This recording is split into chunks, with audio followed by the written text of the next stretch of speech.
jury, in the above entitled action, find the defendants. I think the verdicts lit a match, but the tinder was already in place.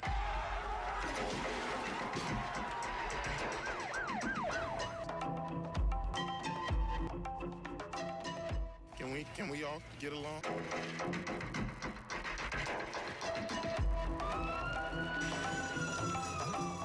A city in flames.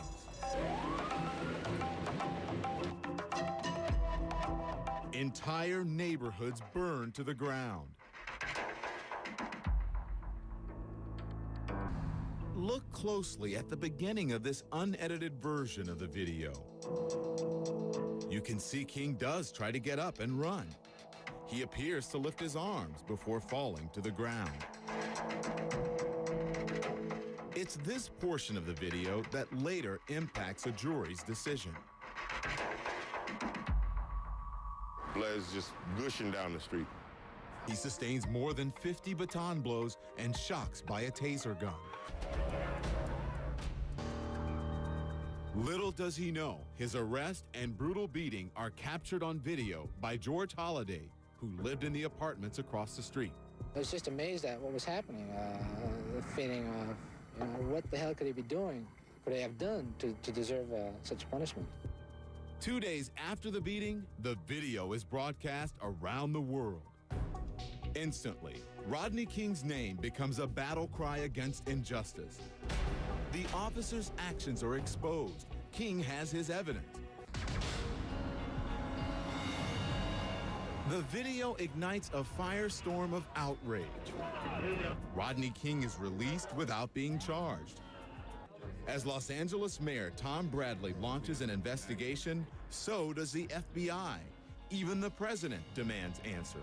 It was sickening to see the beating that was rendered. There's no way, in my view, to explain that away. It was outrageous. The district attorney for LA County moves quickly. Indictments are announced. LAPD officer Lawrence Powell, Timothy Wynn, Theodore Brasino, and Sergeant Stacy Kuhn have been indicted for assault with a deadly weapon. But racial tensions continue to mount. There is so much publicity and anger. The officer's trial is moved out of LA to the predominantly white community of Simi Valley. February 3rd, 1992. Exactly 11 months after Rodney King's controversial arrest, the trial of the 4 white officers charged in the beating gets underway. Immediately after this incident, you made a call for a rescue ambulance, didn't you? Yes, I did. Armed with the videotape as a star witness, Rodney King feels a conviction is all but certain and justice will be served.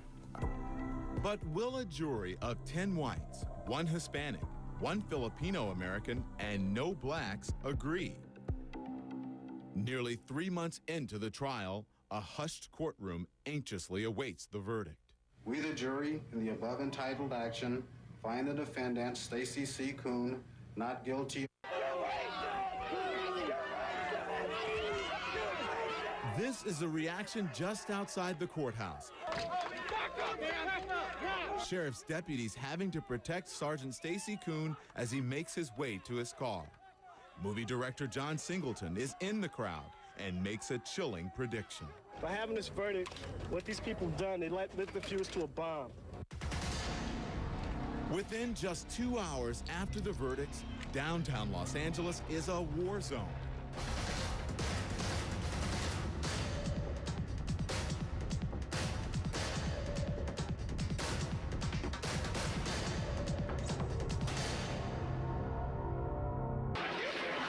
Looters go on a rampage.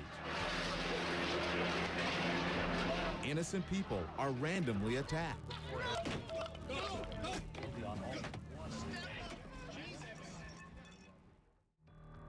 White truck driver Reginald Denny just happens to be in the wrong place at the wrong time.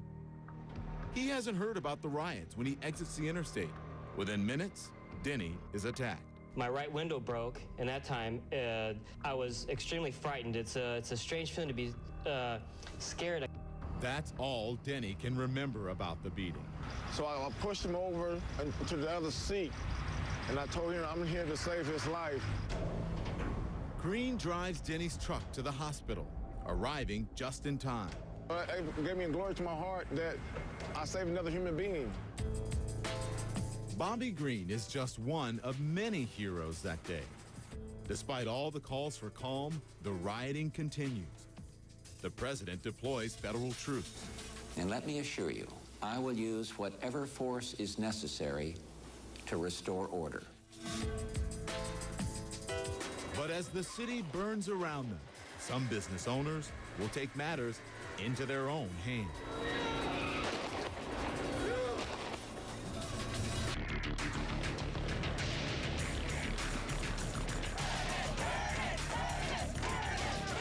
As flames spread across wide sections of the city, Rodney King remains secluded, but stunned by the magnitude of destruction.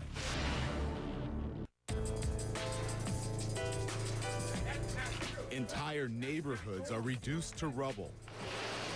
By the end of the first day of rioting, 12 people have already been killed. While much of the looting is random and the perpetrators are as diverse as the city itself, Radio Korea broadcaster Richard Choi notices a disturbing pattern. Choi says callers are telling him Korean American-owned businesses are being specifically targeted. And while their pleas for help seem to be ignored, their property is ransacked by roving bands of looters. I wish this whole thing was a joke, something I dreamed that I could wake up from. We came this country to want to have some kind of establish some American dream. Long before the riots, tensions had been simmering between some black residents and the Korean American merchants. There was a language barrier. There wasn't an understanding. There was gruff treatment. There was poor communication skills. Those simmering racial tensions ignite after the Rodney King verdict. As billowing smoke moves closer to the financial center of Koreatown, attorney David Kim urges merchants to take action. They were telling Korean American merchants in Koreatown to evacuate. KABC television captures these men apparently taking matters into their own hands.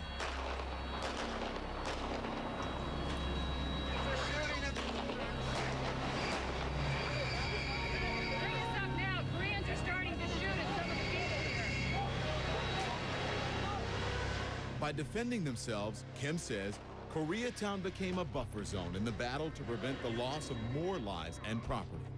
The fact that Koreatown itself was... As the riots enter a fourth day, the man at the center of the storm emerges from obscurity, his voice visibly shaken. King speaks to the world. People, I just want to say, you know, can we all get along? Can we get along? And also Mayor Tom Bradley, Los Angeles Mayor Tom Bradley, extending the curfew area in this city of Los Angeles. It takes 6 days to restore order. The damage is staggering. 55 people lost their lives. Another 2,000 are injured. Property damages exceed $1 billion. 1 week later, President Bush makes a personal visit to Koreatown to ease tensions. It helped the Korean Americans because they felt like the system had abandoned them.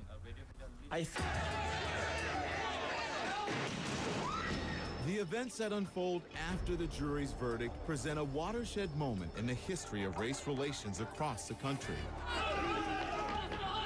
But in LA, those relations are soon tested again. As another trial keeps the city on edge. A city on edge. Koreatown ourselves, businessmen, we are ready too. The LAPD says if violence breaks out here in LA, it will be ready. You take to the streets, you will give the police the legal right to kill you. Nearly a year after riots and rage rocked Los Angeles, LA braces itself for the outcome of a second trial. Under pressure from President Bush, the Department of Justice files federal charges against the 4 police officers acquitted in Simi Valley. The question at the heart of this case, were Rodney King's civil rights violated? There was palpable tension. The Roybal building where this trial was held. We have tried to get along with minorities. Keep my people in slavery. He didn't say that. He didn't say that. Keep my people in slavery. He didn't say that. There are noticeable differences between the 2 trials. This one would take place in downtown Los Angeles, and Rodney King would take the witness stand. Prosecutors intentionally kept King out of the courtroom for the first trial. I just want to get up here and testify and just tell the truth. Another difference, this time there are 2 African-American jurors. Journalist Lou Cannon says the fear of riots loomed. Are you saying that you walked into a courtroom with a client who you believed had no chance? Pretty much so, yeah. I was so positive and new in my heart that I'm not even worried about it. If they don't call me, we're still gonna win. Rodney King takes a witness stand and testifies that racial epithets were used during the beating. His testimony would spark a war of words between the legal teams. Mike Stone knows that the word nigger was used. Did your client ever use the word nigger? Absolutely not. No one out there did. He's gonna kill you. And that's when you see him getting up. He is still willing to stand up in this courtroom before a jury and say, they said the word nigger, and then say, well, maybe it was killer. I'm not sure. Lawrence Powell, accused of making the racial slur, also disputed King's testimony. Rodney King is no doubt a liar. The evidence bears that out. First you said it wasn't racial, then you said it was, and then you said you heard the N-word, and then you said you didn't. Oh, no, I heard it. But my mom said, whatever you do, don't say it was racism. So I respect her for that at that time. After 45 days, the federal trial ends. I think we will be acquitted, but that 1% of, that we might not be is real worrisome. On the 6th day of deliberations, the jury reaches a verdict. We, the jury, find the defendant, Stacy C. Coon, guilty.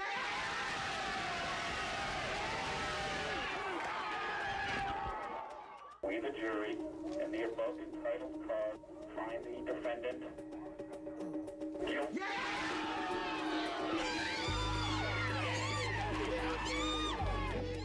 2 out of the 4 officers are found guilty.